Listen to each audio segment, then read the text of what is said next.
Hello friends, I hope you doing well. तो आज की इस वीडियो का टॉपिक है एमएसीडी इंडिकेटर। तो ये हमारे कोर्स की ऑलमोस्ट 8वीं वीडियो है। हम ऑलरेडी कुछ कैंडल स्टिक्स को कवर कर चुके हैं पीछे और आरएससी इंडिकेटर को देख चुके हैं। तो इंडिकेटर्स हमारे स्टार्ट हो चुके हैं। तो मैं उन भाइयों से रिक्वेस्ट करूँगा जो अपना जिन्होंने अभी ये फर्स्ट टाइम मेरी वीडियो वॉच कर रहे हैं, वो मेरे कोर्स की पीछे वाली वीडियोस जो है उनको फॉलो करें और बेसिक से चलते आएँ। उनके अंदर मैंने तमाम कैंडल स्टिक्स को एक्सप्लेन किया है और कैंडल स्टिक्स किस तरह से ट्रेंड को रिवर्स करती हैं और कैंडल स्टिक की स्टिक्स जो है वो क्या इंपॉर्टेंस रखती हैं ट्रेडिंग स्ट्रेटजीज के अंदर। तो उनको एक्सप्लेन किया गया है। तो वो वॉच करके अगर आप कोर्स को प्रॉपर फॉलो करते हुए आएंगे तो आपको अच्छे से समझ आएगी और आप एक अच्छी जो है वो क्या उसे कहते हैं अपनी ट्रेडिंग स्ट्रेटजीज बना सकेंगे, क्योंकि आपको फुल नॉलेज होगा बेसिक से लेके। तो स्टार्ट करते हैं और इसकी थोड़ी सी डेफिनेशन देख लेते हैं कि एमएसीडी इंडिकेटर क्या होता है। तो अगर हम इसको देखें इन्वेस्टोपीडिया के ऊपर, तो इसका जो एब्रीविएशन है वो है मूविंग एवरेज कन्वर्जेंस डाइवर्जेंस, ठीक है। और शॉर्ट फॉर्म इसका है ऑब्वियसली एमएसीडी। तो ये एमएसीडी होता क्या है? ये असल में moving average convergence divergence MACD is a trending following momentum indicator that shows a relationship between two moving averages of a security's price. The MACD is calculated by subtracting the 26 period exponential moving average EMA from the 12 period EMA। तो EMA हम अपना course के आने वाली videos के अंदर EMA को भी अंडरस्टैंड करेंगे और EMA को भी समझेंगे कि एक्सपोनेंशियल मूविंग एवरेज क्या होते हैं और इनको किस तरह से यूज़ किया जाता है। तो ये असल में होता क्या है, जो EMA जो एक्सपोनेंशियल मूविंग एवरेज होती है प्राइसेस की 26 पीरियड उसको कंपेयर करता है ये 12 पीरियड से की एक्सपोनेंशियल मूविंग एवरेज से। तो 26 पीरियड और 12 पीरियड, अब ये जो 26 जो पीरियड है ये डे भी हो सकता है, ये 4 आवर भी हो सकता है, ये 1 आवर भी हो सकता है। डिपेंड करता है कि आपने टाइम फ्रेम चार्ट पे कौन सा सिलेक्ट किया हुआ है। तो चलते हैं इसकी प्रैक्टिकली इसको देख लेते हैं कि किस तरह से अप्लाई होता है और इसको यूज़ करके हम किस तरह से ट्रेडिंग डिसीजंस ले सकते हैं, प्राइस एंट्री और एग्जिट किस तरह से हम कर सकते हैं। तो ये चार्ट मैंने ओपन किया हुआ है, ये कार्डानो यूएसडीटी का चार्ट है, ठीक है। इसके ऊपर हमने अप्लाई करना है एमएसीडी इंडिकेटर।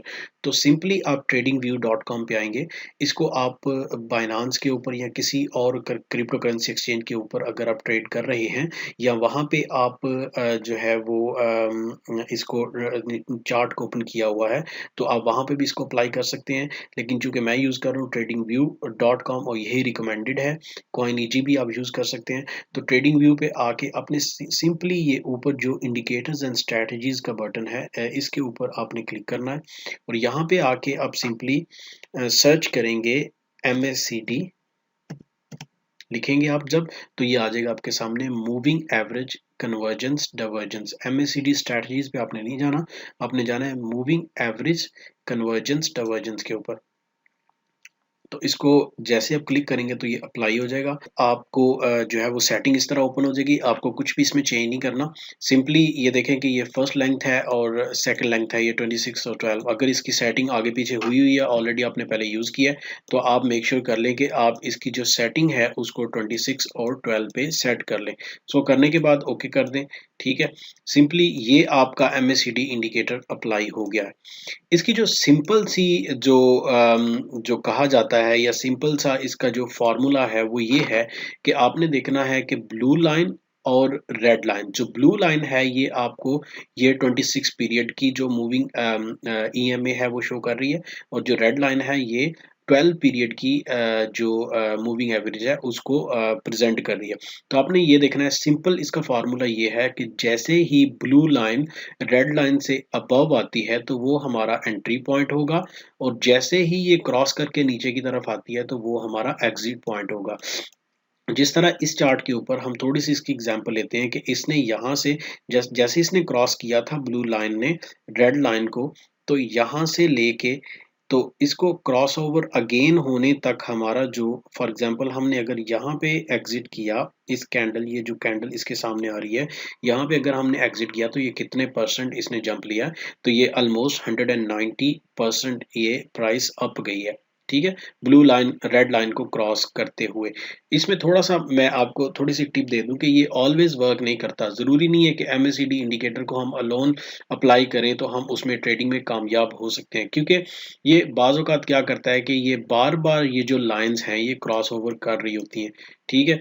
फॉर एग्ज़ाम्पल आप यहाँ पे देख लें, ये देखें, ये ऊपर नीचे प्राइस जो है यहाँ पे ये लाइन्स हो रही हैं, ठीक है? Couple of time. तो इसमें बंदा कन्फ्यूज़ रहता है कि यार मैं एंट्री लूँ या ना लूँ, क्योंकि इतना वो नहीं हो रहा। तो इसमें सबसे पहले आपने क्या देखना है कि आपने देखना है कि जब इनके दरमियान में गैप बढ़ रहा है, जैसा कि फॉर एग्ज़ाम्पल यहाँ पे आप देखें, जैसे इसने क्रॉस किया था, आप यहाँ पे एंट्री ना लें, थोड़ा-सा वेट करें, गैप बढ़ रहा है तो आप यहाँ पे एंट्री ले लें, ठीक है? और जैसे ही ये क्रॉस डाउन होता है, तो आप जो है जैसे ब्लू लाइन रेड लाइन से नीचे आती है तो यहाँ पे आप एग्जिट कर सकते हैं।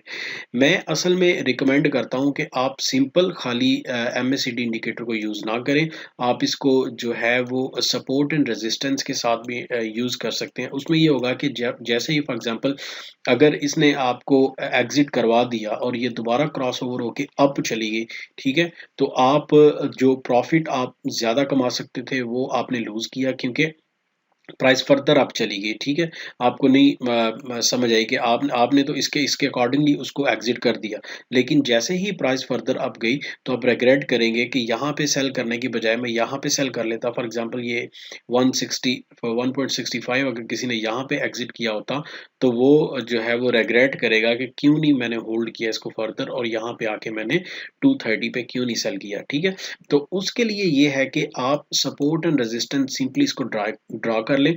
सपोर्ट एंड रेजिस्टेंस जो है वो हम फ्यूचर की वीडियोस के अंदर पढ़ेंगे भी, लेकिन थोड़ा-सा यहाँ पे मैं आपको थोड़ी-सी एग्जांपल देता हूँ कि मेरा क्या मतलब है उसका सपोर्ट एंड रेजिस्टेंस की बात करने का।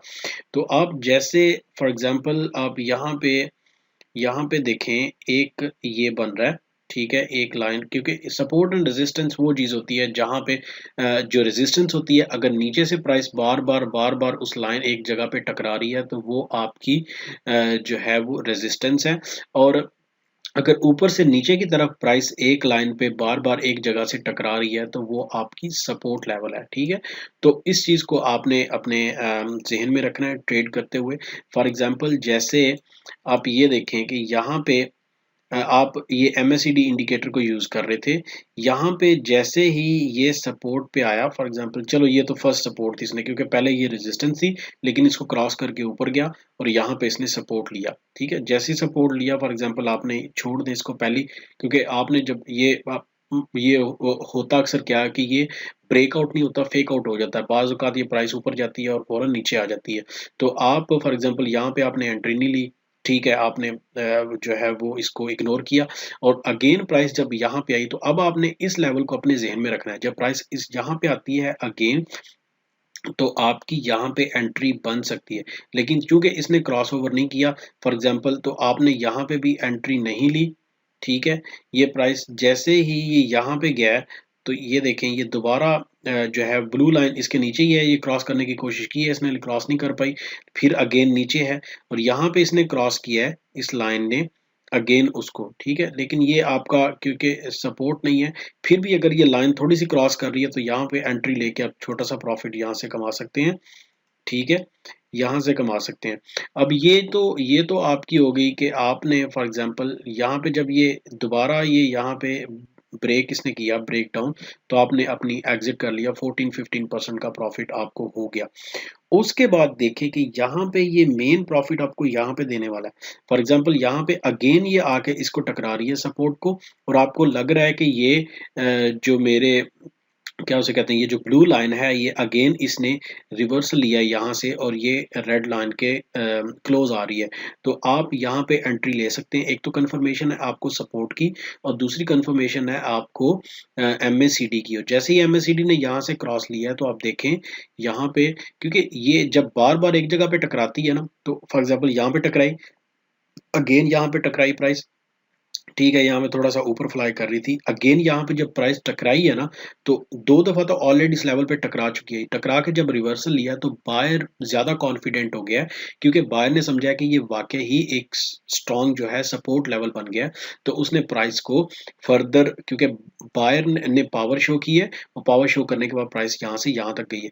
तो अगेन देखें, जैसे ही ब्लू लाइन ने इसको क्रॉस किया, आप यहाँ पे भी एंट्री लेके, फॉर एग्जांपल आपने अगर यहाँ पे एंट्री ली है इस लाइन में, इस लाइन से यहाँ पे अगर आपने एंट्री ली है, तो यहाँ तक ये देखें अराउंड 60% का प्रॉफिट आपको हुआ है। ठीक है, और आप जैसे ही ये ब्लू लाइन रेड लाइन को दोबारा क्रॉस करती है नीचे, तो आप इसमें एग्जिट कर जाए। तो always use MACD indicator with the support and resistance.